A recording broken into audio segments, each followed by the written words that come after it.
Baon kami, nagdala kami ng baon. Doon, mga sandwiches lang para tipid-tipid. Wala na ilagay dito? Hindi, yung kape. Para kung anytime magutom kami, mayroon kaming makakain kaagad. Hindi na mag-drop, mag-ano. So, ito yung bahay dito, mga bahay dito. Tahimik dito, ang ganda, like po, itong place na to. Ganda pa ng mga bahay. May ano dun, ano na, applyan na. Ang sakyan namin. Magpa-order ka na lang, Nong. Ay, na lang sinasahulot din. Oh, dugay. Hello, vlog. Welcome to the guys. Ate Bing, oh, kami tatlo palagi dito, mga cute. Kasi mga cute. Ang nasa harapan, nakakatak yun. Yan ang ano.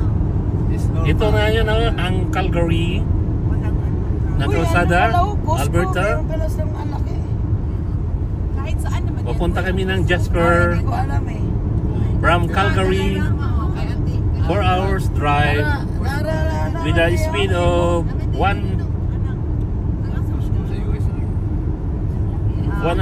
kilometers an hour. Kung ka na daw magsalita, walang nakita ang bukod sa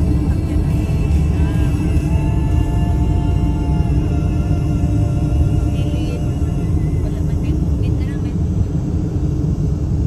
may bukid sa nota. Uksa. Dapat ifo-focus.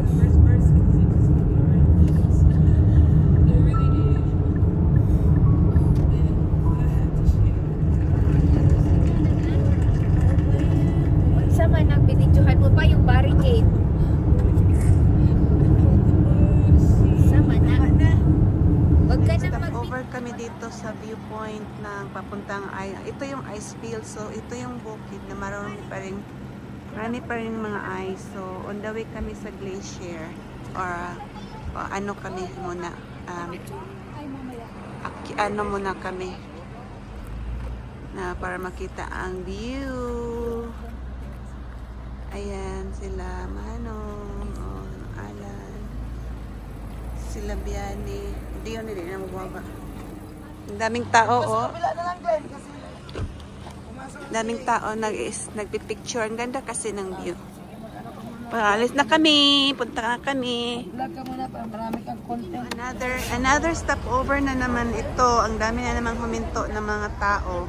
Ito naman lake yung lake may lake ang background.